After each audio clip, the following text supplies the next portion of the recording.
داستان سیاوش.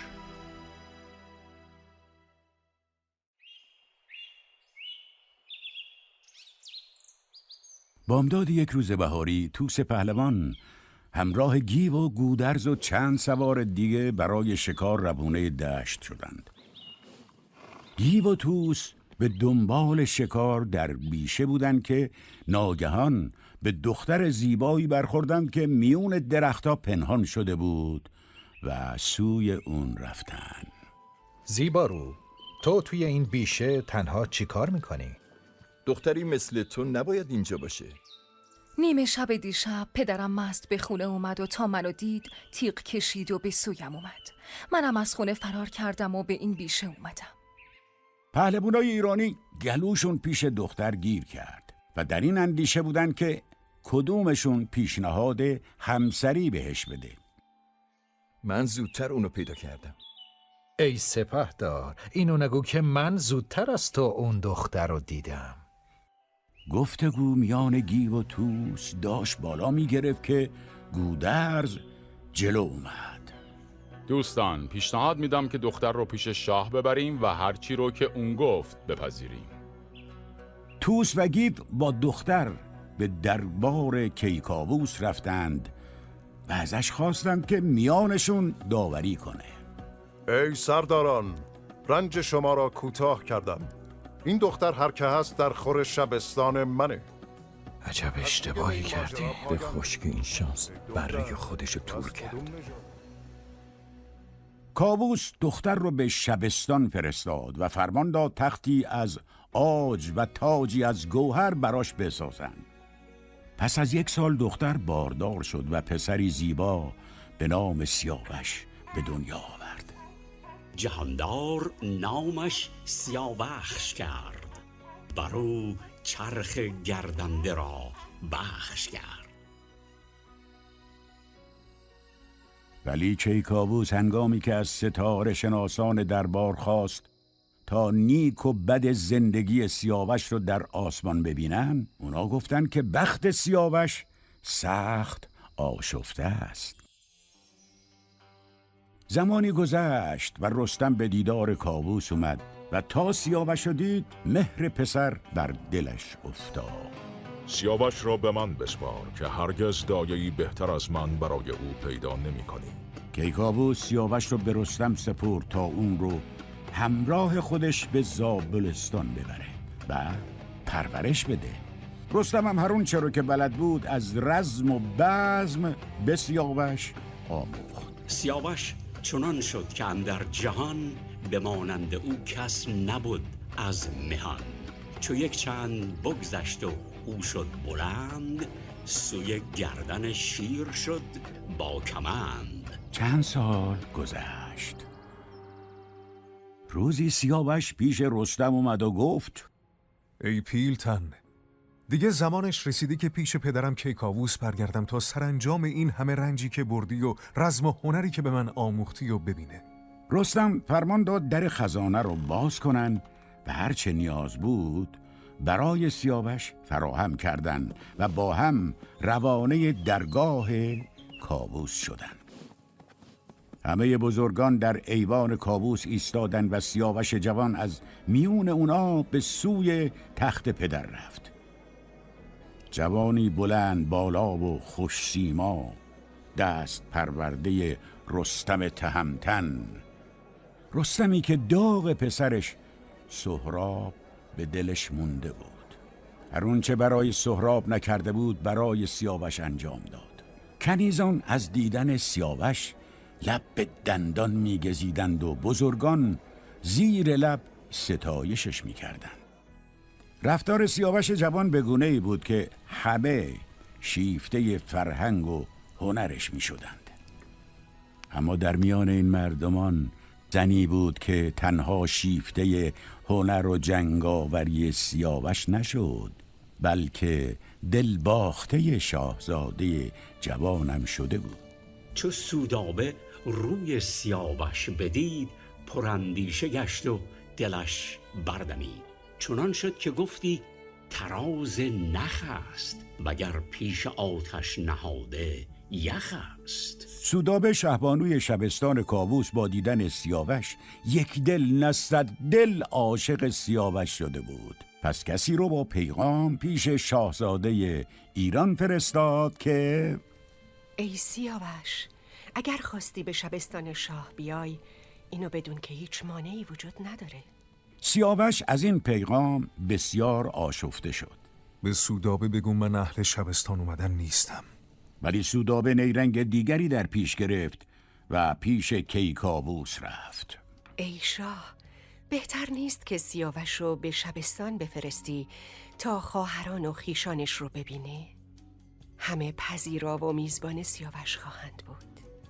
سودابه، میدونم که تو بیش از 100 مادر به سیاوش مهر داری و دلت جز به پاکی نمیره. کیکاووس سیاوش رو فرا خوند و از فرزند خواست تا به شبستان پیش سودابه و خواهرانش بره و از مهر مادری سودابه به پسر گفت. فردای اون روز هیربد سیاوش رو به سوی شبستان برد. همه شبستان پر بود از جامهای طلا و زعفران. سراسر پرده سرا عقیق و زبرجد بود و رامشگران دل فریبانه می نواختند. سیاوش آرام آرام گام بر می داشت تا به ایوان رسید. تختی سراسر از زر و فیروزه بود که با دیبای رومی آراسته شده بود. در فراز تخت سودابه مانند ستاره‌ای تابان می درخشید. موهایش شکن شکن بر دوش رسیده و تاج بلندی به سر داشت. تا چشم سودابه به سیاوش افتاد از تخت پایین اومد و زمان بلندی سیاوش رو به آغوش کشید. یزدان رو سپاس و نیایش میکنم که تا به امروز فرزندی به زیبایی تو به دنیا نیومده. سیاوش از نیت سودابه آگاه شد و خودش رو از آغوشش بیرون کشید و به سوی خواهرانش رفت. هنوز آفتاب پایین نیامده بود که سیاوش خواهراشو بدرود گفت و از شبستان بیرون اومد. از اونجا یک راست پیش پدرش کاووس رفت. تمام پرده سرا و نهفته هاشو دیدم. در این دنیا زیباترین هر چیز و ایزد به تو داده. نیمه شب کاووس به شبستانش اومد و یک راست به طرف سودابه رفت. سودابه، هرچه از سیاوش دیدی و شنیدی به من بگو. از رخسار و سرشتش بگو. پسند تو آمد؟ اونو چطور دیدی؟ ای شاه، هرگز کسی رو مانند سیاوش ندیدم. اگر بپذیری برانم از خاندان خودم دختری براش برگزینم. از این رویداد چند شب گذشت تا شبی سودابه آرایش کرده تاج زرین به سر گذاشت و به تخت زرین نشست و همه دختران شبستان رو گرد آورد. سودابه هیربد کلیددار رو فرستاد تا سیاوش رو به شبستان فرا بخونه. شاهزاده جوان هنگامی که پیغام سودابه رو دریافت کرد نگران شد، ولی ناچار به طرف شبستان رفت. سودابه تا سیاوش رو دید از تخت پایین اومد و اونو به کرسی زرین شبستان نشوند. بعد همه دختران شبستان و جلوی سیاوش ردیف کرد. شاهزاده، ازت میخوام که خوب به دختران نگاه کنی و هر کدومو که میخوای برگزینی. سکوت همه شبستانو فرا گرفت. دخترها هر کدوم در اندیشه بودن که سیاوش کدوم یک از اونا رو برمیگزینه. سیاوش، به من نمیگی که خواسته چیه؟ هر کسی که از دور تو رو میبینه از زیبایی تو گیج و منگ میشه. اکنون ازت میخوام از میان این زیبارویان کسی رو برای همسری برگزینی. ولی سیاوش سر به زیر انداخت و از پاسخ به سودابه درماند. در دل با خودش میگفت که من بر دل پاک شینون کنم، بهایت که از دشمنان زن کنم. چطور از بین دشمنام همسری بگیرم؟ آوازه نیرنگ و فریب شاه هاماوران رو همه شنیدن. اگه کسی از این خاندان به همسری بگیرم چطور باهاش زندگی کنم؟ پس سیاوش همچنان سرشو پایین انداخت و از پاسخ دادن سرباز زد. سودابه هنگامی که خاموشی سیاوش رو دید روبند حریرش رو کنار زد و سرش رو نزدیک گوش سیاوش برد. شگفت‌آور نیست که تو هیچ کدوم از دخترای شبستان رو نپسندیدی، چرا که تو منو دیدی. هر کس که منو با تاج یاقوت و نشسته بر تخت عاج دیده باشه دیگه به ما هم نگاه نمیکنه. اگر با من پیمان کنی یکی از این دخترها رو برات میگیرم تا مانند پرستار کنار تو باشه. چون کاووس از این جهان بره تو یادگار کاووس و از آن من میشی و من در کنارت خواهم بود، ولی باید منو مانند جانت دوست داشته باشی. سودابه این رو که می گفت بدون هیچ شرمی به چشمان سیاوش خیره بود. سرش تنگ بگرفت و یک بوسه چاک بداد و نبود آگه از شرم و باک. چهره سیاوش از شرم گلگون شد و خون به چهرش دوید. از شدت خشم و شرم اشک از چشمهاش جاری شد، ولی پیش از واکنش با خود اندیشه کرد. اگه به این بیشرم پرخاش کنم آتش خشم در دل شعله ور میشه و سر به دشمنی میذاره. باید با نرمی باهاش حرف بزنم و هرچه زودتر از این شبستان برم. سپس رو به سودابه گفت: تو در زیبایی مانندی نداری و کسی جز پدرم پادشاه ایران شایسته تو نیست. اکنون همین که یکی از دختران شبستان همسر من بشه برای من بسه. همین پیشنهادو با پدرم در میون بذار. ولی اون چه از خودت به من گفتی رازیه در دل من و بدون که در چشم و دل من تو مانند یک مادری. سیاوش اینو بدون که اگه از خواست من رو برگردونی خورشید و پیش چشمات سیاه میکنم. من اون کسی نیستم که برای هوس عهد و وفا رو زیر پا بذارم. این ناجوان مردیه که با پدرم ناسپاسی کنم. تو همسر و شهبانوی کیکاووسی، چطور میتونی به همچین کاری فکر کنی؟ و آن تخت برخاست با خشم و جنگ، بدو اندر آویخت سودابه چنگ. سودابه به سوی سیاوش یورش برد. سیاوش، من راز دلمو به تو گفتم، ولی تو میخوای منو رسوا کنی؟ بزد دست و جامه بدرید پاک، به ناخن دو رخ را همی کرد چاک. برآمد خروش از شبستان اوی، فغانش ز ایوان برآمد به کوی. یکی قلقل از باغ و ایوان بخواست، که گفتی شب رستخیز است راست. به دنبال فریاد سودابه غوغایی در کاخ بپا شد و کیکاووس به سوی شبستان اومد. تا وارد شبستان شد جامه سودابه رو چاک چاک دید. سودابه بیدرنگ با زاری به سوی کیکاووس دوید. سیاوش نزدیک تخت من شد، باهاش گلاویز شدم، لباسامو پاره کرد. به من گفت که جز تو کسی رو نمیخوام و همه دل و جانم از عشق تو سرشاره. چرا از دست من گریزانی؟ کاووس گفته های سودابه رو باور کرد. سرش گیج رفت.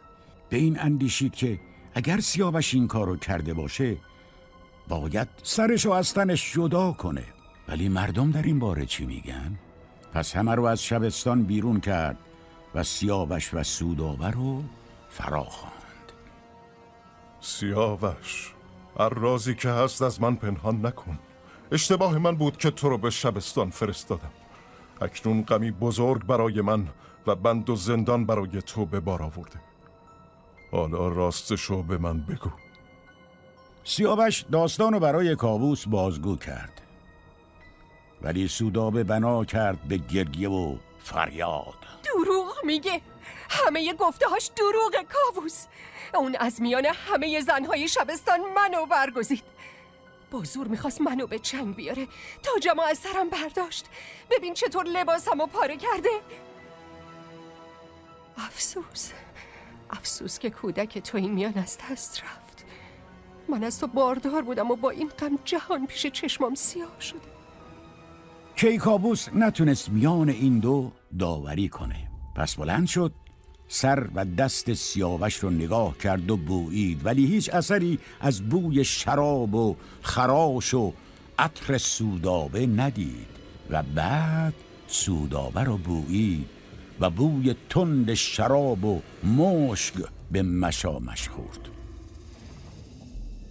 چشمهاش سیاهی رفت.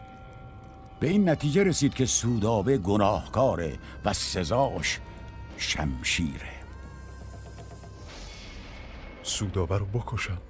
نه، اگه سودابه رو بکشم با پدر شاه هاماوران وارد جنگ میشم. همه اینا به کنار، من بدون سودابه چه کنم؟ پس کیکاووس رو کرد به سیاوش و گفت: سیاوش، هیچ کس نباید از این رخداد آگاه بشه. این راز همینجا خاک میشه. ولی سودابه در میان این جنگ و ستیز گفته بود که باردار بوده و در این کشمکش بچه کشته شده. برای اثبات این دروغ سودابه نقشه تازه‌ای کشید. در شبستان سودابه زن جادوگری وجود داشت که باردار بود.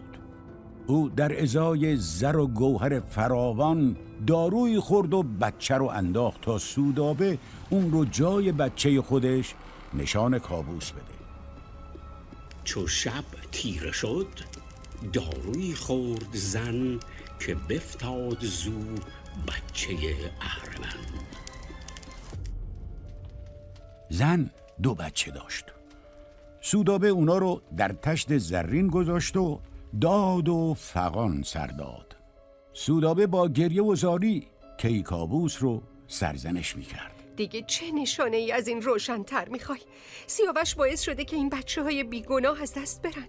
ببین چگونه اون اهریمن فریبت داد. کیکاووس که گیج شده بود پیش ستاره شناسان رفت و از اونا چاره کار خواست. همه زیج و سرلا برداشتند، بر آن کار 1 هفته بگذاشتند. ای شاه، در همه آسمان نشانه ای از این 2 بچه نیست و هیچ کدوم اونا فرزند تو یا سودابه نیستند. 2 کودک ز پشت کسی دیگرند، نه از پشت شاه و نه زین مادرند. ولی سودابه نپذیرفت و به شاه پیغام فرستاد که هرچه اخترشناس ها میگن دروغه. اونا از بیم سیاوش این دروغا رو سرهم کردن، چرا که میدونن پشت سیاوش به رستم گرمه و از ترس خشم رستم این نقشه رو کشیدن. اما اگه تو غمی برای بچه های از دست رفتت نداری، منم دیگه سخنی با تو ندارم و داوری این رخداد شومو به یزدان میسپارم. کیکاووس که گیج شده بود فردای اون روز همه موبدها رو فرا خوند و داستانو با اونا باز گفت. ای شاه، اگرچه که فرزند عزیز و ارجمنده، ولی سوی دیگه در برابر پسر تو دختر شاه هاماوران و همسرت قرار داره. اکنون که هیچ کدومشون از سخنشون بر نمیگردند، تنها راه چاره داوری آتشه. فرمان یزدان پاک بر اینه که آتش هیچ گزندی به بیگناه نمیرسونه.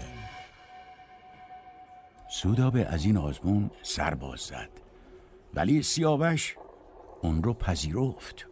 اگه آتش دوزخ هم باشه، برای پاک کردن این ننگ ازش رد میشم.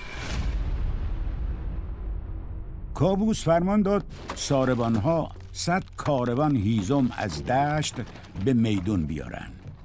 2 کوه بلند از هیزم برپا کردند. همه مردم گرد هم اومدن تا پایان این راستی آزمایی رو ببینن.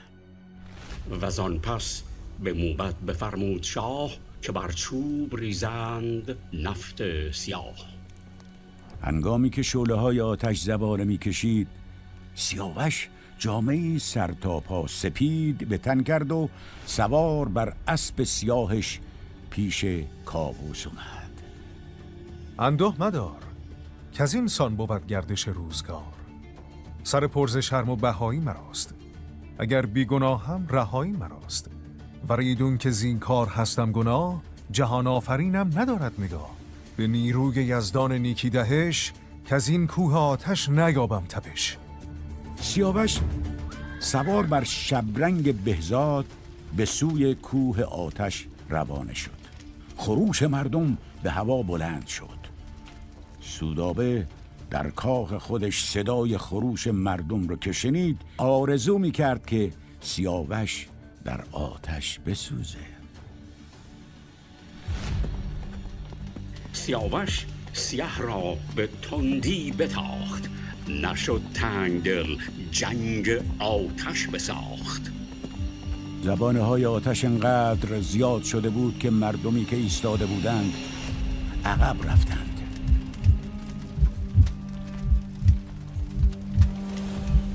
نگاه همه مردم به کاووس بود که نگران چشم به آتش دوخته بود تا پایان این آزمون رو ببینه.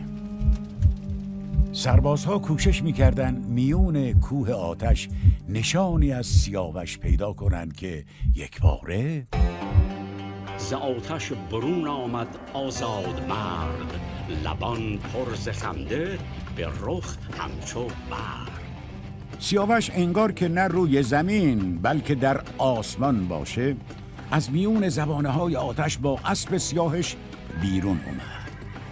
گام به گام اسب آتش زبانه میکشید و سیاوش گویی که زاده آتش باشه خرامان میتاخت. چنان آمد اسب و قبای سوار که گفتی سمن داشت اندر کنار. چو بخشایش پاک یزدان بود، دم آتش و آب یکسان بود.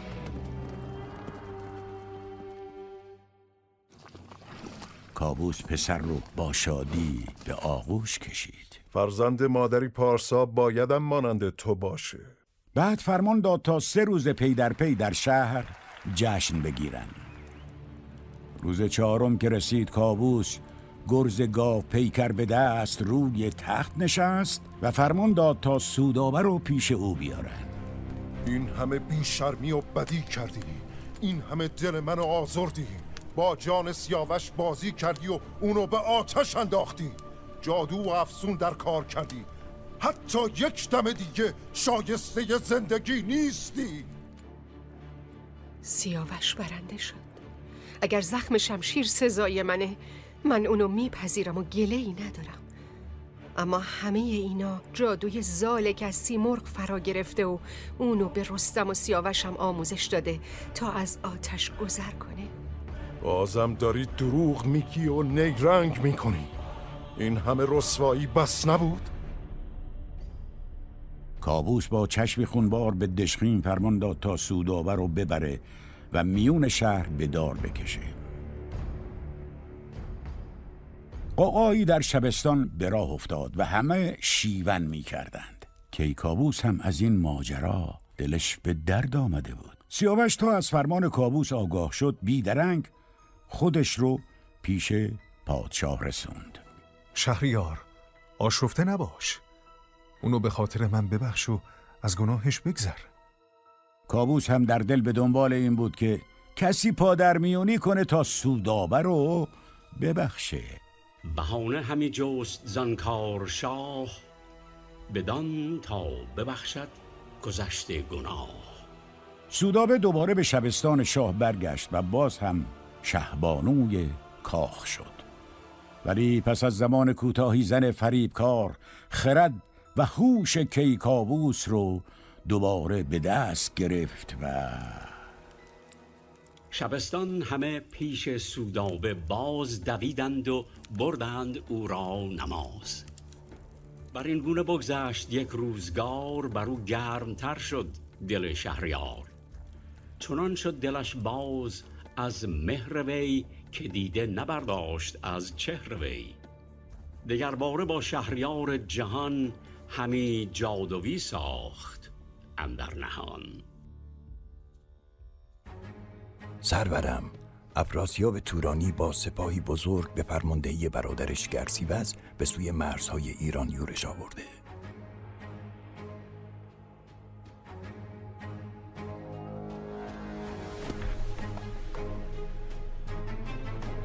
دل شاه کاووس از آن تنگ شد، که از بزم رایش سوی جنگ شد.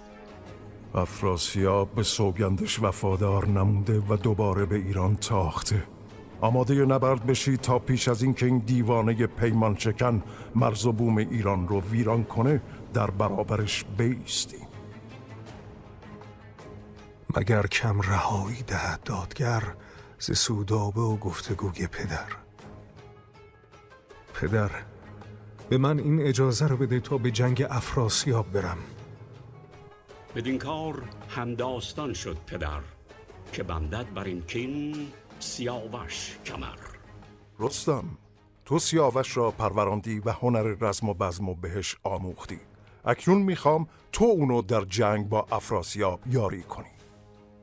سیاوش چشم و روان منه، من همراه اونم. گزین کرد از آن نامداران سوار، دلیران جنگی 10,000 هم از پهلو پارس، کوچ و بلوچ، ز گیلان جنگی و دشت سروج، سپرور پیاده 10,000 گزین کرد شاه از در کارزار. سیاوش درنگ نکرد و شب و روز میتاخت تا به سپاه توران برسه. از سوی تورانم گرسیوز و بارمان لشکر به ایران کشیدند. در نزدیک بلخ 2 سپاه به هم رسیدند و گرسیوز چاره‌ای جز جنگ نداشت. 2 لشکر 3 روز با هم جنگیدند. چو زیران سپاه هم در آمد به تنگ، به دروازه بلخ برخاست جنگ. 2 جنگ گران کرده شد در 3 روز، بیامد سیاووش لشکر فروز. در روز 4 سیاوش جوان پیروز این جنگ شد. گرسیوز به سختی گروهی از سربازهاشو نجات داد و به سوی افراسیاب گریخت. سیاوش بدون درگیری وارد شهر بلخ شد و از اونجا نامه‌ای به حریر سپید که با مشک آغشته شده بود به کاووس نوشت. لشکر گرسیوز رو شکست دادیم و اونها گریختن.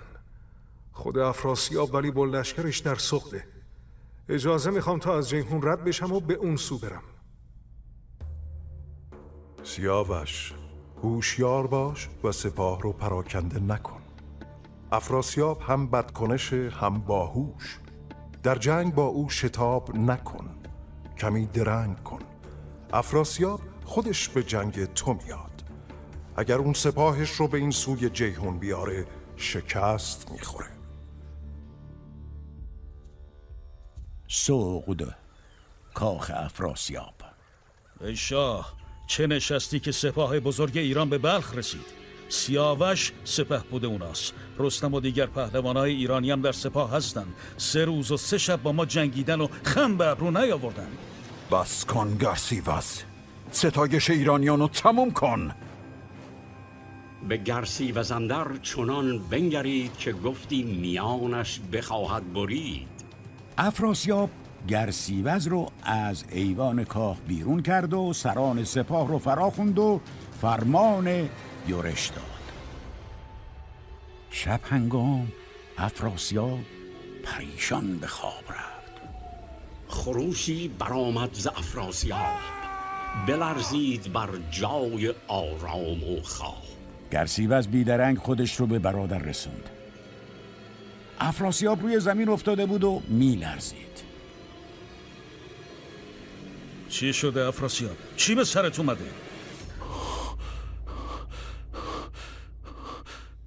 با من سخن نگو، چیزی نگو تا خرد و هوش من برگرده. افراسیاب در آغوش برادر زمانی رو گذراند. شمع آوردن و کم کم افراسیاب آرام و هوشیار شد. بیابان بزرگی بود. سر تا سر زمینشو مارها گرفته بودن. آبی آسمون زیر بال عقاب‌ها سیاه شده بود. زمین خشک و ترک خورده بود. انگار تا جهان بوده باران نباریده. کنار این بیابان سراپرده منو برپا کرده بودن. یک بار طوفان سهمگینی شد و درفش منو سرنگون کرد. از هر سوی رودی از خون به راه افتاد و سراپرده و خیمه من واژگون شد. برفتی ز هر سو یکی جوی خون، سراپرده و خیمه گشتی نگون. به هر جا که می دویدم سپاه توران به زمین می افتادن. به چشم برهم زدنی سپاه ایران به سوی من اومد. هزاران سرباز ایرانی که روی نیزه هاشون سری از سربازان تورانی بود. و زان لشکر من فزون از هزار، بریده سران و تن افکنده خوار. فرار کردم، ولی به هر جا که می رفتم اونا بودن، تا اینکه به من یورش آوردن و به قل و زنجیرم کشیدن و پیش کاووس بردن. ولی نوجوانی روی تخت پادشاهی ایران نشسته بود. ناگهان مانند شیر قرید و با شمشیرش منو به دو نیم کرد. باید از خوابدانها جویا بشیم. اون چه که در خواب دیدید در بیداری نیز میبینید. سپاهی گران از ایران به سوی توران میاد. فرمانده اون شاهزاده جوان ایرانیه که به هر جا پا بگذاره ویران میشه. اگر شاه با سیاوش به جنگه جز شکست چیزی به دست نمیاره. اگر هم پیروز بشید و سیاوش به دست شما کشته بشه، باز هم در این سرزمین کسی زنده نخواهد موند. برادر، اگه ما به جنگ سیاوش نریم اونم به این سو نخواهد اومد. گنج و زر زیاد برای سیاوش میفرستم و زمینایی که گرفته رو ازش پس نمیگیرم تا شاید این بلا از سر ما باز بشه. گرسیوز با گنج فراوان به جیهون رسید و اجازه ورود گرفت و با ترس روانه سرای سیاوش شد. سیاوش و رستم با گرمی به پیشوازش رفتند و از توران و افراسیاب پرسیدند. ای جهان پهلوان، هنگامی که افراسیاب از آمدن شما آگاه شد، من را همراه این هدایا فرستاد تا آشتی را جایگزین جنگ کنیم. باشه، یه هفته ای رو استراحت کن تا ما پاسخ این پیشنهادو بدیم. گرسیوز در دل نگران رفتار رستم بود، ولی چاره ای جز پذیرفتن نداشت. خانه زیبایی آراسته به زر و زیور برای گرسیوز آماده کردند و به اونجا رفتند. به گرسیوز و این شتابان اومدنش بد بینم، به ویژه که سپاه توران در اون سوی جیهون کما دست بسته نیست. چرا باید حالا پیشنهاد آشتی بده؟ اگه سر پیمانش نمونه؟ بهتر 100 نفر از نزدیکانشو به عنوان گروگان پیش ما بفرسته تا این پیمان استوار بشه. گرسیوز فرستاده ای رو فراخوند تا خواسته های سیاوش رو برای افراسیاب ببره. برای گذر از این بلا راه دیگه ای نیست. بگید گروگانها رو میفرستم. رستم و سیاوش از شنیدن این پیام خوشحال شدند و سیاوش تصمیم گرفت که هرچه زودتر شاه ایران کیکاووس رو از جزئیات این پیمان آگاه بکنه. کاووس همون کاووس قدیم تند و تیز. اون کینه زیادی از افراسیاب به دل داره. نرم کردنش به این سادگی ها نیست. من خودم این پیام آشتی رو بهش میدم. کاووس برخاست و رستم رو بوسید. رستم نامه سیاوش رو به دبیر داد و اون نامه رو برای کاووس خوند. چون نامه برو خواند فرخ دبیر، رخ شهریار جهان شد چو قیر. گیرم سیاوش هنوز جوونه و از بالا و پایین دنیا و چموشی های افراسیاب آگاه نیست. تو که دنیا دیده ای، یادت رفته افراسیاب با ایران و ایرانی چه کرد؟ ندیدی بدی های افراسیاب که گم شد ز ما خورد و آرام و خواب؟ خودم باید به جنگ میرفتم. من آرزوی جنگ با افراسیابو داشتم. با دادن 100 تورانی بینامونشون خام شدید؟ رستم، بیدرنگ به سوی سیاوش برگرد و جنگ را آغاز کن و به سیاوش بگو هر اون چه تورانی ها پیشکش دادن و بسوزونه. گروگان ها رو هم اینجا بفرستین تا سر از تنشون جدا کنیم و پیشکش افراسیاب کنیم. شهریار، به من گوش بده. تو گفتی برای جنگ با افراسیاب به اون سوی جیهون نرید، درنگ کنید تا خودش در جنگ پیش قدم بشه. ما درنگ کردیم ولی اون از در آشتی وارد شد. زمانی که دشمن دست آشتی پیش میاره چرا باید جنگید؟ سیاوش از سوی شاه پیمان بسته و پیمان شکستن پادشاه زیبنده نیست. ما شکستشون دادیم و اگه نیرنگی در کار باشه باز هم می جنگیم و پیروز میشیم. از سیاوش نخواه که پیمانش رو زیر پا بذاره. نزار دوباره از تو غمگین و رنجور بشه. چو کاووس بشنید شد پر ز خشم، برا شد زان کار و بگشاد چشم. پس این تو بودی که پای سیاوش رو به راه آشتی با توران گذاشتی. این تنبلی رو تو بهش یاد دادی. جهان پهلوان، ایرانو به زر و گوهر توران فروختی؟ نه، این نابخردی دیگه بسه. به جای تو توس فرمانده این سپاه میشه. اگه سیاوش هم از فرمان من سرپیچی کنه باید سپاهش رو به توس بسپاره و برگرده برای مجازات.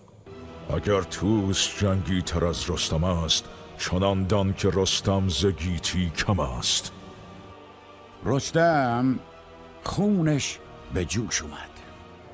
بگفت این و بیرون شد از پیش اوی، پر از خشم چشم و پر از رنگ روی. رستم کسی نبود که حتی پادشاه بهش این تهمت‌ها رو بزنه و بایسته و گوش کنه. پس با تندی و خشم از پیش کاووس رفت. توس همین امروز روانه بلخ شد.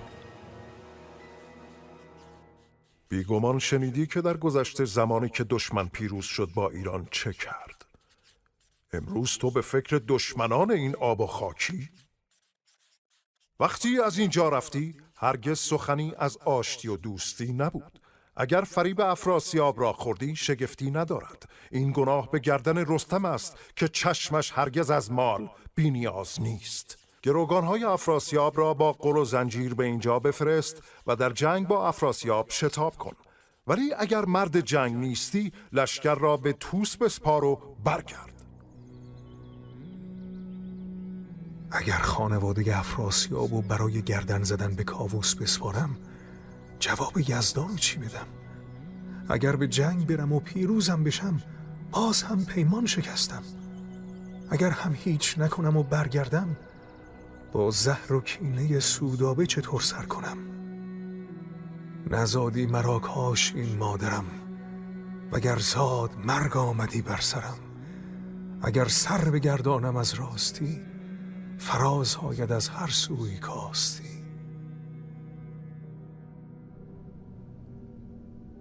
تصمیم گرفتم به گوشه از این دنیا برم تا نامم از کیکاووس پنهان بمونه. زنگه شاوران، تو با هر اون چه افراسیاب از گنج و اسیر به ما داد پیشش برو، بهش بگو که چی پیش اومده. بهرام، سپاهو به تو میسپارم. منتظر سپهدار توس بمون. دل دو پهلوان با شنیدن تصمیم سیاوش غمگین شد. چو بهرام بشنید گفتار اوی، دلش گشت پیچان به تیمار اوی. نامه ای به کاووس بنویس و همه چیزو توضیح بده و بخواه رستمو به اینجا برگردونه. ما گروگانها رو به توران پس میفرستیم و اگر کیکاووس باز هم نپذیرفت می جنگیم. سیاوش، ایران نباید بدون تو بمونه. من از فرمان شاه سرپیچی نمی کنم، ولی فرمان یزدان از شاه بالاتره. کسی که از فرمان یزدان بتافت، سراسیمه شد خیشتن را نیافت. زنگه، به افراسیاب بگو من هرگز پیمان شکنی نمی کنم، حتی اگه از تخت شاهی دور بمونم. بهش بگو من به ایران بر نمیگردم و از رفتار پدرم گریزانم. تنها به من اجازه گذر از سرزمینشو بده تا از توران رد بشم و به سوی دیگه ای از این دنیا برم. جهاندار یزدان پناه من است، زمین تخت و گردون کلاه من است. زنگه شاوران با سپاهش و گروگانها به سوی توران روانه شد. هنگامی که افراسیاب شاه توران از پیام سیاوش آگاه شد، بیدرنگ سپهدار پیران را فرا خواند. پیران، تو بگو چاره کار چیه؟ کاووس پیر شده و سیاوش جوانی با خرده. تخت پادشاهی سزاوار اونه. نامه‌ای پرمهر به سیاوش بنویس و اون رو مانند فرزند پیش خودت بیار تا هنگام پادشاهی او نیروی تو هم دوچندان بشه. ولیکن شنیدم یکی داستان که باشد بدین رای هم داستان، که چون بچه شیر نر پروری، چو دندان کند تیز کیفر بری. خیلی از آینده این تصمیم میترسم. سیاوش پادشاه این جهان میشه و اگر دختر تو همسرش بشه، ایران و توران از آن تو خواهند بود. پس افراسیاب نامه‌ای به سیاوش نوشت. زنگه شاوران اون چه رو که باید به من گفت. از این رویداد متاسفم. اگر دل به پادشاهی داری، همه توران زمین برای تو خواهد بود. منم مانند فرزندم به تو مهر دارم.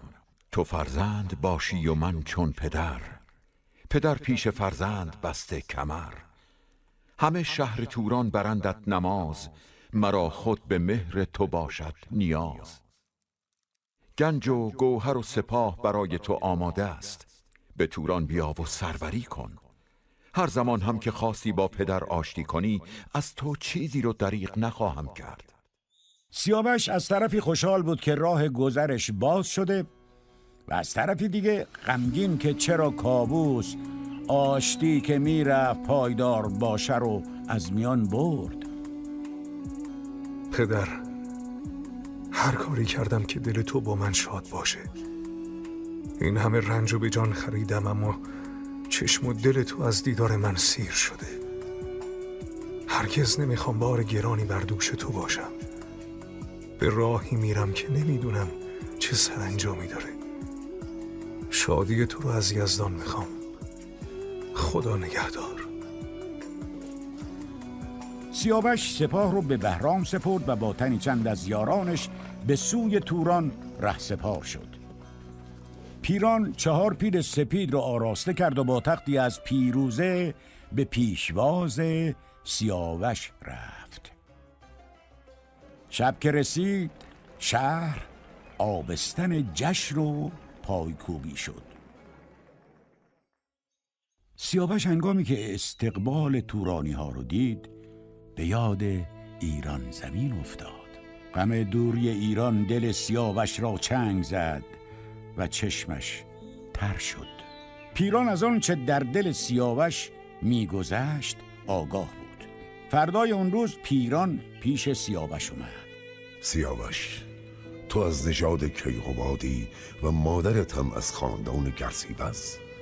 من شاهزادهی پاکتر و راستین‌تر از تو به چشم ندیدم. هر چه نیاز داشته باشی اینجا برای تو فراهمه. من نیرو و دارایی زیادی دارم که تو رو از همه چیز در دنیا بی نیاز میکنه. تصمیم من گذشتن از توران و دور شدن از افراسیابه. تو اهل پیمانی ولی اون نه.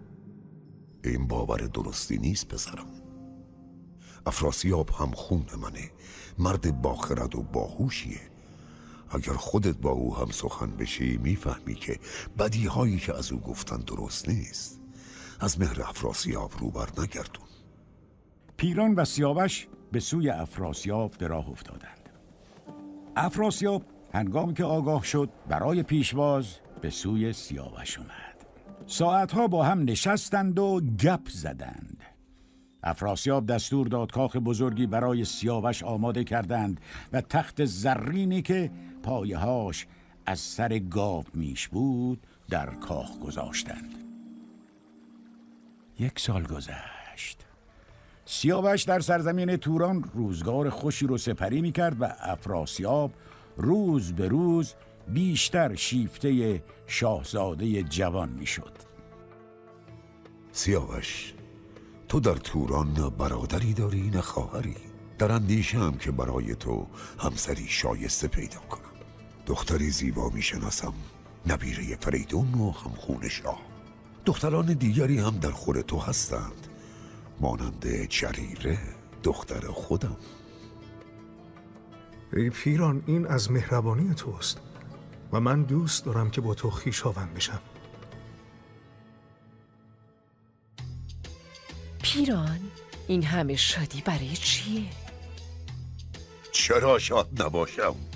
نبیره کیقوباد سیاوش جریره رو خواستگاری کرد. در کاخ پیران ولوله‌ای برپا شد.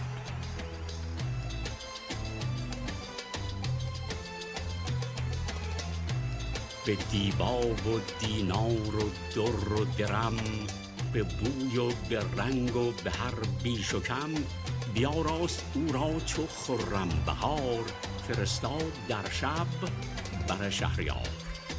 سیاوش چو روی جریره بدید، خوش آمدش خندید و شادی گزید. همی بود با او شب و روز شاد، نیامد ز کاووس و دستانش یاد.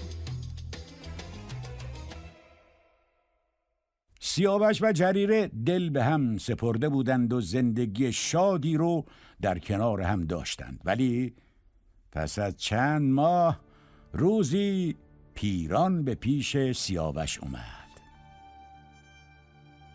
سیاوش، تو پسر منی و برای افراسیاب هم بسیار عزیزی. شب و روز روشن روانش تویی، دل و جان و هوش و توانش تویی. گفتنش برام سخته. جریره فرزند و جان منه، ولی چه کنم که برای آرامش فردای این سرزمین باید خون تو و خاندان افراسیاب با هم یکی بشن. جریره دل باخته توه، ولی از خون شاهی نیست. سزاواره که تو دختر شاه فرنگیس رو به همسری بگیری.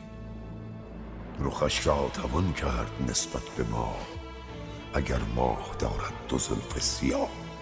به بالا ز سرو سهی برتر است، ز مشک سیاه بر سرش افسر است.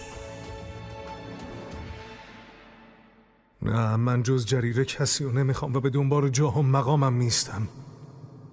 ولیکن مرا با جریره نفس بهاید، نخواهم جز او نیز کس.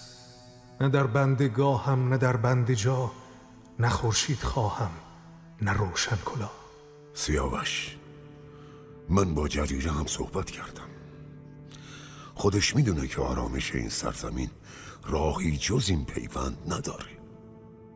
نگران نباش، این تصمیم اون هم هست. سیاوش با چشمی پر از اشک از ایوان پیران بیرون اومد. ولی در کاخ توران افراسیاب از این پیوند بسیار شادمان بود. من از این رخداد خیلی هم خوشحال میشم. هر چند سالها پیش موبدان و ستاره شناسان به من گفتن که از تخمه تور و از کیقوباد یکی شاه سر برزند پر ز باد.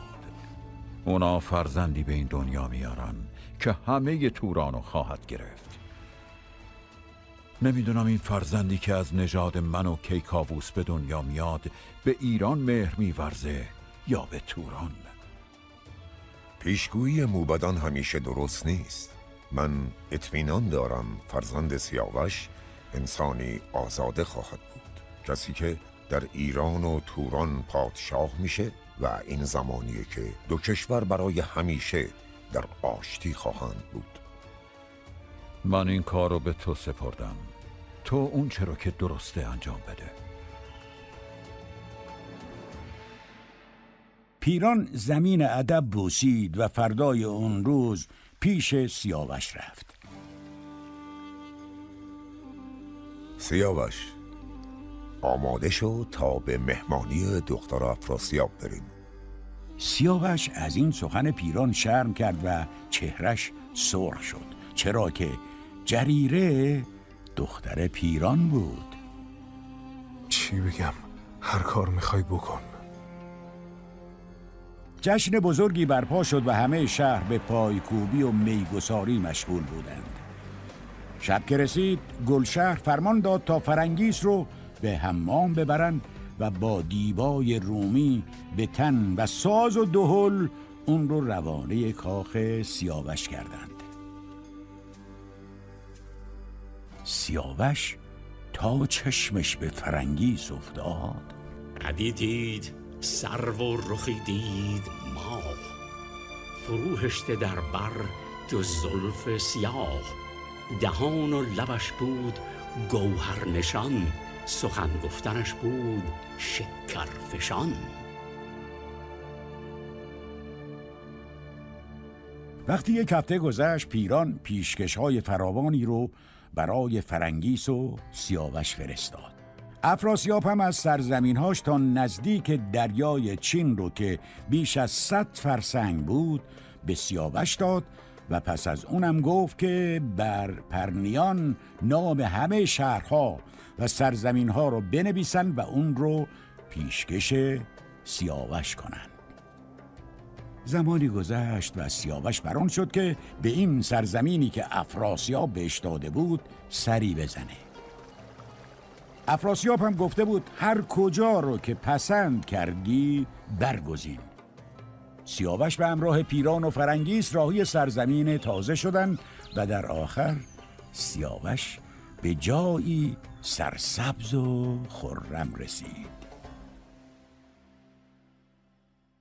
پیران به پایتخت بازگشت و به دیدار افراسیاب رفت تا خبر ساخت شهر رو به پادشاه بده. شهری که سیاوش ساخته در جهان همتا نداره، آنچنان آکنده از باغ و جویهای روانه که هوش از سر آدم میبره. کاخی هم برای فرنگیس ساخته که چون گوهری در میان شهر میدرخشه. افراسیاب بسیار خوشحال شد و با شادی برادرش گرسیوز رو فرا خواند. برادر، به سیاوش گرد برو و از اون شهر دیدن کن. از حال سیاوش و فرنگیسم برای من خبر بیار. سیاوش با توران و تورانی ها خو گرفته و دیگه رستم و رزم و ایران از یادش رفته. گرسیوز با ارمغان‌های بسیار که افراسیاب فرستاده بود به سیاوش گرد رسید. سیاوش با سپاه به پیشوازش رفت و سرای شایسته ای رو برای گرسیوز فراهم کرد. فردای اون روز گرسیوز پیام شاه رو همراه با پیشکش‌ها به سیاوش داد. سپس همراه سیاوش به گشت و گذار در شهر سیاوش گرد رفت. ولی گرسیوز هرچه بیشتر میدید در دل آتش رشک و کینش به سیاوش بیشتر میشد.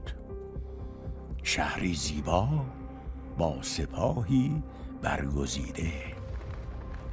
فرنگیس را دید بر تخت عاج، نهاده به سربر ز پیروزه تاج. دل و مغز گرسیوز آمد به جوش، دگرگونه تر شد به آیین و هوش. اگه 1 سال دیگه به همین روال بگذره، سیاوش دیگه هیچ کدوم از ما را به چیزی نمیشمره و راه پادشاهی رو پیش میگیره. در همین زمان سواری از گرد راه رسید و به سیاوش خبر داد که جریره نخستین همسرش کودکی مانند ماه به دنیا آورده. سیاوش و پیران خوشحال شدند و نام پسر رو فرخ فرود گذاشتند. پس از 1 هفته سیاوش گرسیوز و با نامه و پیشکش‌های بسیار روانه کاخ افراسیاب کرد. افراسیاب برادر رو پذیرفت و از نامه سیاوش بسیار خرسند شد. ولی گرسیوز هر آن منتظر بود تا زهر این رشکی که به سیاوش میبره رو بریزه. ای شاه، از این سفر فهمیدم که سیاوش دل با تو نداره. برای خودش به راه دیگه ای رفته و پنهانی فرستاده هایی از کاووس رو میبینه. از روم و چین هم فرستاده هایی پنهانی باهاش دیدار میکنن. اون سپاهی دور خودش گرد آورده و اگه بخواد کاری کنه جون تو در خطر میفته. برادر، نژاد تو با نژاد ایرج هرگز یکی نمیشه. تو گمان میکنی که فرزند فرنگیس، دخترت پشت و پناه ماست، ولی هرگز نمیتونی چشماتو روی حقیقت ببندی. دل شاه زنکار شد دردمند، پر از غم شد از روزگار گزند. اون خوابی که در گذشته دیدم غم بزرگی به دل من گذاشته. ولی سیاوش چون از تخت کاووس دست شست و از فرمان من سرپیچی نکرده، همه ی کشور و گنجم و بهش سپردم. دلم از کین ایران خالی کردم. اگه سیاوش به هم خیانت کنه، از این میترسم که در میان مردم انگشت نما بشم. فکر میکنم بهتر اونو پیش خودم فرا بخونم و به ایران نزد پدرش برگردونم. برادر، این کار آسون نگیر. اگر سیاوش به ایران برگرده، با این همه رازی که از تو و توران داره میتونه اینجا رو ویران کنه. نبینی تو زو جز همه درد و رنج، پراکندن دوده و نام و گنج. سخنان گرسیوز سرانجام افراسیاب رو خام کرد و از رأی خود برگشت. پس افراسیاب اندران بسته شد، غمی گشت و اندیشه پیوسته شد. بداندیش گرسیوز بدگمان، بر شاه رفتی زمان تا زمان.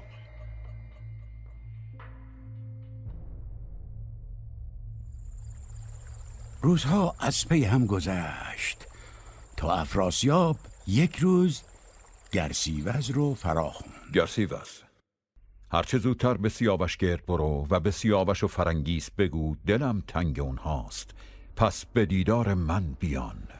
گرسیوز از این پیام شاد شد و به دنبال نیرنگی بود که به این کینه دامن بزنه. پس درنگ نکرد و به سوی سیاوش اسب تاخت. هنگامی که نزدیک سیاوش گرد شد، چرب زبانی رو از سپاه برگزید. بیدرنگ پیش سیاوش برو و بگو تو رو به جان افراسیاب و تاج کاووس سوگند میدم. هنگامی که به شهر رسیدم به پیشوازم نیا که تو به فر و کیان و نژاد از من بالاتری و این مایه شرمندگی من میشه. پیک نامه رو به سیاوش رسوند و سیاوش اندیشید. پشت این پیام رازی که باید روشن بشه. زمانی که گرسیوز به کاخ نزدیک شد، سیاوش به پیشوازش رفت. گرسیوز پیام افراسیاب رو رسوند و سیاوش از این پیام شاد شد. من آمادم تا شانه به شانه تو پیش افراسیاب بریم، ولی 3 روز اینجا بمون و استراحت کن. گرسیوز به فکر فرو رفت که اگر سیاوش همراهش پیش افراسیاب برگرده، همه نقشه هاش نقشه براب میشه. این بود که زمانی اندیشید و سپس سر به زاری گذاشت.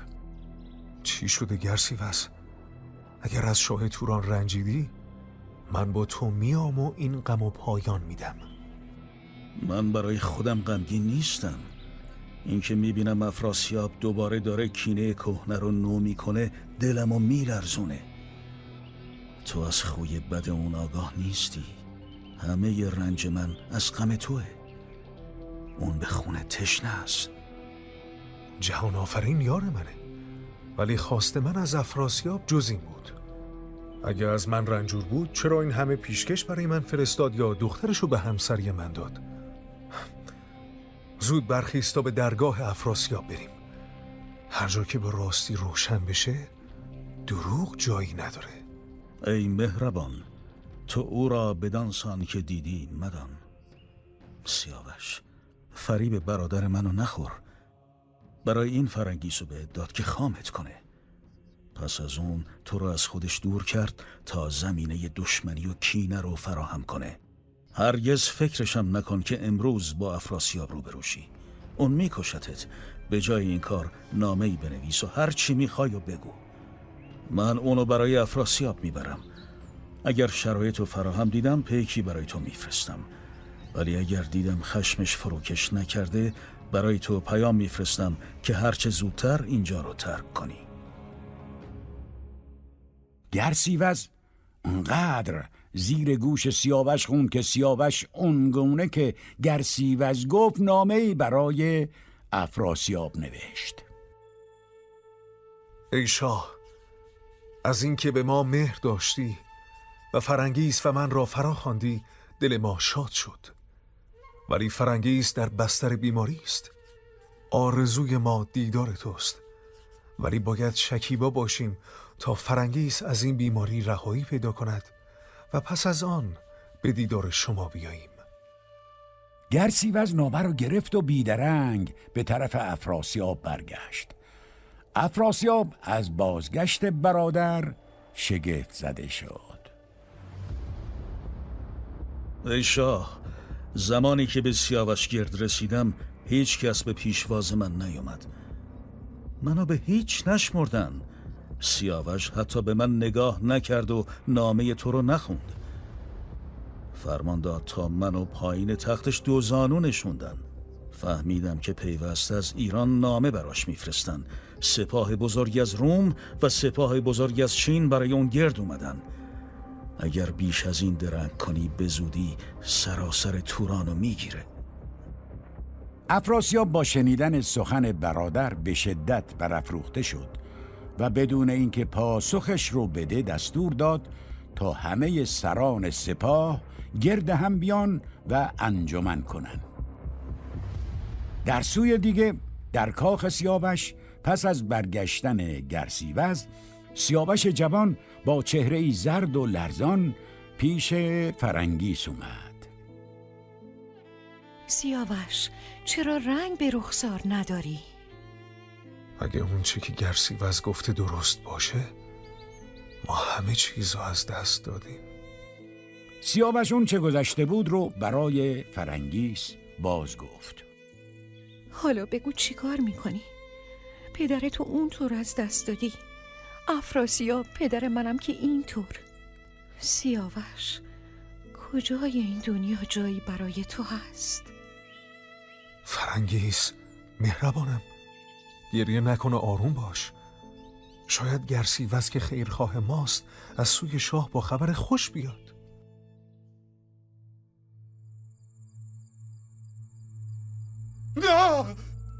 بلرزید و از خواب خیره بجست، خروشی برآورد چون پیل مست.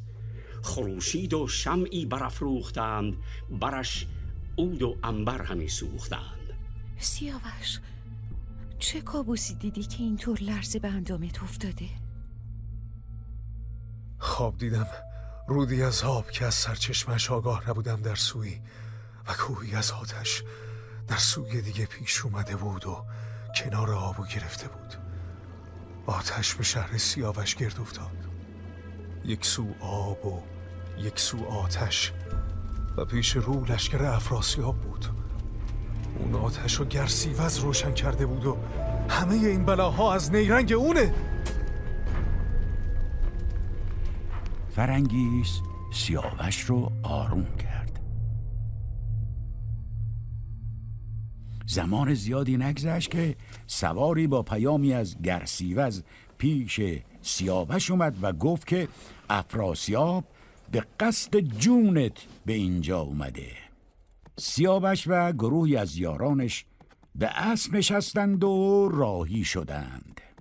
خیلی دور نشده بودند که سپاه افراسیاب از دور پیدا شد. هنگامی که دو گروه به هم رسیدند زمانی در سکوت گذشت، چرا که هیچ کدام از سپاهیان از سیاوش کینه‌ای به دل نداشتند.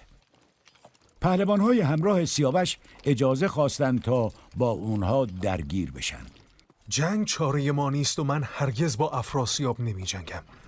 اون چه پیش میاد سرنوشت من و خواست یزدان خواهد بود. سپس سیاوش به سوی سپاه افراسیاب روانه شد. چرا جنگجوی آمدی با سپاه؟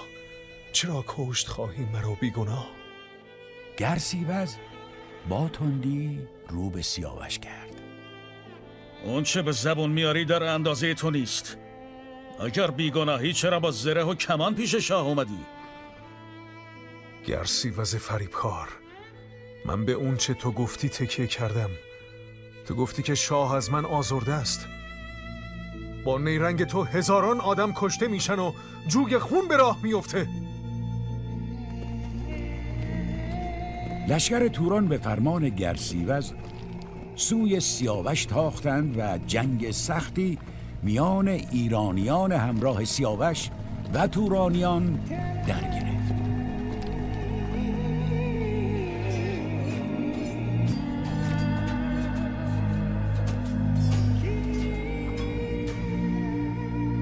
نگون اندر آمد به روی زمین، سر آمد بر او تخت و تاج و نگین.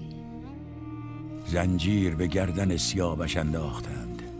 افراسیاب به گفته گرسیوز دستور داد سیاوش رو به سوی دیگه‌ای ببرن و سر از تنش جدا کنن. سپاهیان گلایه کردند که چه گناهی از اون سر زده که باید دستشون رو به خون سیاوش آلوده کنن، ولی گرسیوز میخواست هرچه زودتر سیاوش کشته بشه. اون میون یکی از برادران کم سن و سال پیران به نام پیلسم جلو اومد و گفت: از دانایی شنیدم که از شکیبایی و آهستگی هیچ کس پشیمون نمیشه. سری را که باشی بدو پادشاه، به تیزی بریدن نباشد روا. گرسیوز، تندی نکن و کینه تازه رو پایه نذار. لطفاً دستور بده تا اون در بند باشه تا ببینیم چی پیش میاد. تو کسی رو میکشی که در اون سوی جیهون کاووس و رستم کینه خواهشن. افراسیاب از سخن پیلسم نرم شد، ولی گرسیوز رو به افراسیاب فریاد زد: به سخن این جوان گوش نکن و سست نشو. اکنون که دستت به دشمن رسیده امونش نده. بدیهای سیاوش بر کسی پوشیده نیست. اگر میخوای جان سیاوش رو ببخشی، من دیگه در توران نمیمونم. من گناهی از سیاوش ندیدم، ولی سالها پیش ستاره شناسا به من گفتن که رنج سختی از اون به من میرسه. من میدونم اگه خون سیاوش ریخته بشه طوفان سهمگینی به پا میشه. اگه اونو رها کنم آینده ای ناپیدا خواهیم داشت. رها کردنش بدتر از کشتن است. همان کشتنش درد و رنج من است.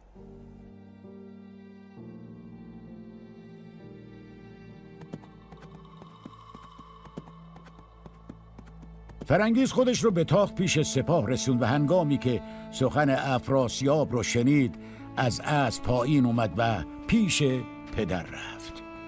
شهریار، چرا کرد خواهی مرا خاکسار؟ فریب کیو خوردی؟ بریدن سر بیگناه و خورشید و ما هم نمیپسندن. سیاوش از ایران فرار کرد و به تو پناه آورد. یادت نمیاد که چون با تو پیمان بسته بود پشت به کاووس کرد؟ به سوی سیاوش همی جوشد آب، کند چرخ نفرین بر افراسیاب. چشم فرنگیز به سیاوش افتاد که زنجیر به گردنش بود و سراسر چهرش آکنده از خون بود. فرنگیز خاک به سرش ریخت و سیاوش رو به آغوش کشید. دلیر مرد، سرور من، شیر سرافراز، ای بی گناه، بر و بوم ایران رو از یاد بردی و خیال کردی افراسیاب پدر من بزرگ مرده. همه اینها از گرسیوز به تو رسید. ای کاش چشم من بی نور می شد و تو رو به این روز نمی دیدم. افراسیاب هنگامی که زاری دخترش رو شنید دلش به حالش سوخت. فرنگیز، همین حالا از اینجا برو، درنگ نکن. چه میدونی که رأی من چیه؟ افراسیاب دستور داد تا فرنگیس رو در کاخ زندانی کنن. سیاوش رو کشان کشان به جایی بردن که کسی این جنایت رو نبینه. ولی سیاوش آزاد مرد نه چیزی میگفت، نه اشکی میریخت و نه زنهار میخواست. گرسیوز میان سوارانش میجست تا سنگ دلترین اونها رو ببینه. میون اونها چشمش به گروی افتاد. اون رو صدا زد. گروی پیش اومد تا روبروی سیاوش قرار گرفت. بزد دست و ریش شهنشه گرفت، به خاری کشیدش به خاک ای شگفت. سیاوش هنگامی که به خاک افتاد زمزمه ای با یزدان کرد.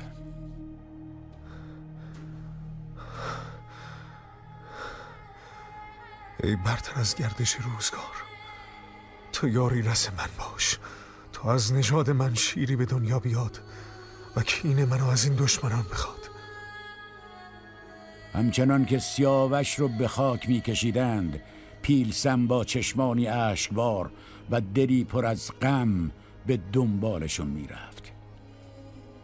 سیاوش برادر پیران را دور کرد. جوانمرد، شاد باش. درود منو به پیران بفرست و بگو دنیا به گونه دیگه ای شد. امید من به تو جور دیگه ای بود. همه اون چه گفتی چون باد سردی شد و منم بیدی لرزان.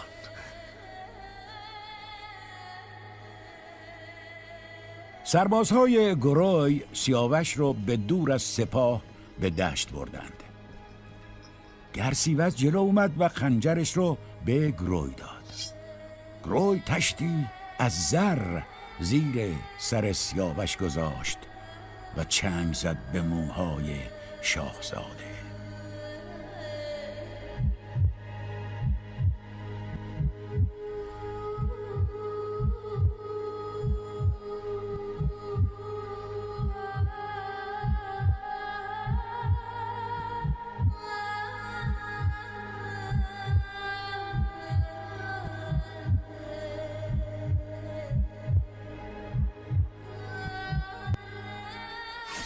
بریدن سر شاهوارش ز تن، فکندش چو سرو سهی بر چمن. همه شهر پر زاری و ناله گشت، به چشم اندرون آب چون ژاله گشت. گروی تشت خونین را به دور از چشم دیگران برد تا خالی کنه. ولی هنگامی که خون سیاوش ریخته شد، گردباد سیاهی همه دشت را فرا گرفت، به گونه ای که کسی دیگری رو نمیدید.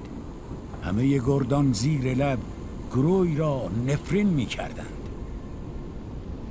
همه نامداران آن انجمن، گرفتند نفرین بر او تن به تن.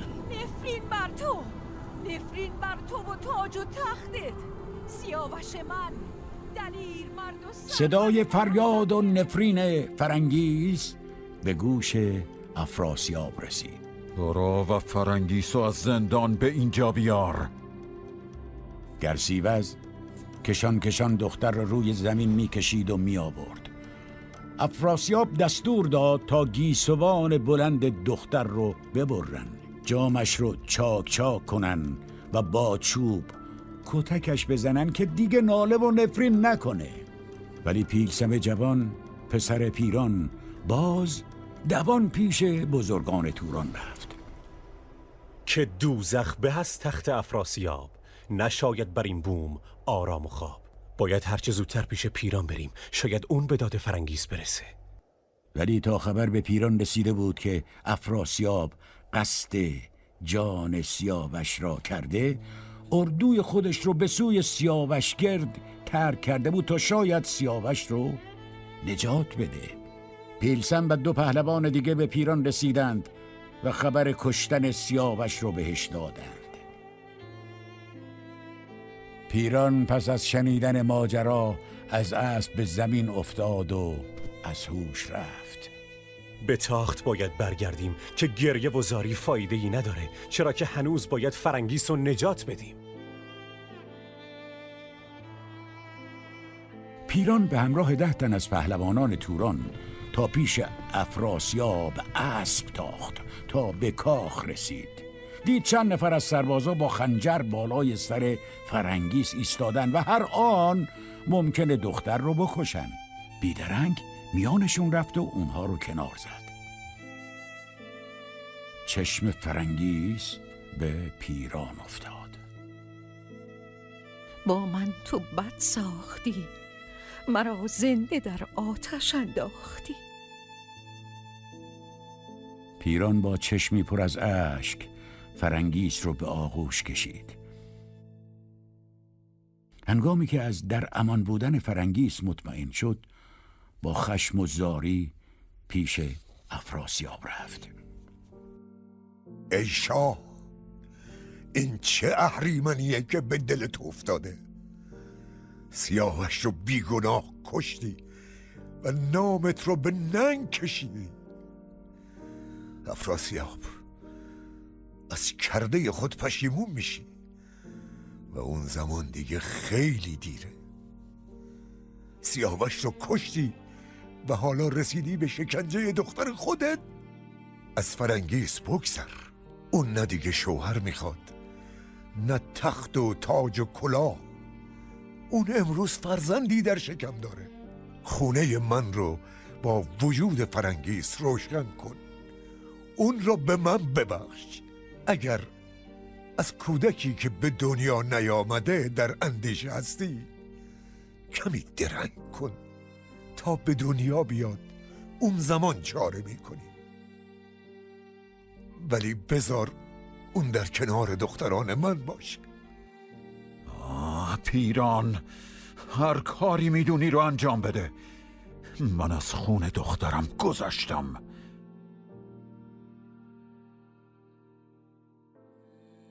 6 ماه پیش، هنگام یورش افراسیاب. سیاوش، توران دیگه برای تو امن نیست. به اسبت بشین و از اینجا برو. خواب من تعبیر شد فرنگیس. زندگی من به سر اومده. هرچند که هیچ کس جاودانه نیست، ولی آرزو داشتم زنده میموندم و فرزندمون رو به چشم میدیدم.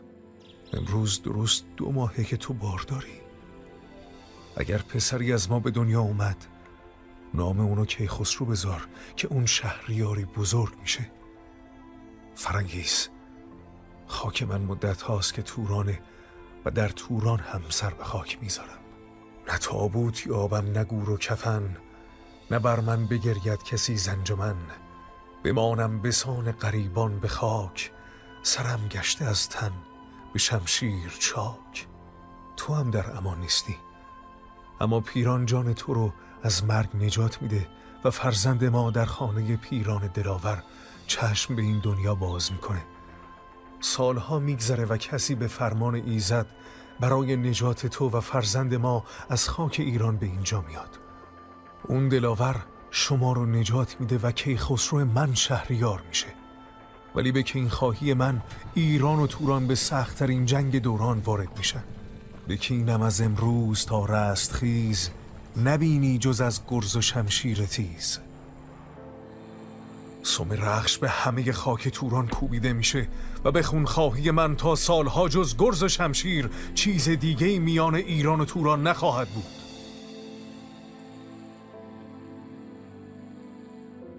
سیاوش فرنگیس رو به آغوش کشید و بدرود گفت.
یار وفادار من، هوشیار بمون و به هیچ کس سواری نده، چرا که وقتی کیخسرو پا به میدان بذاره تو یار اون خواهی بود.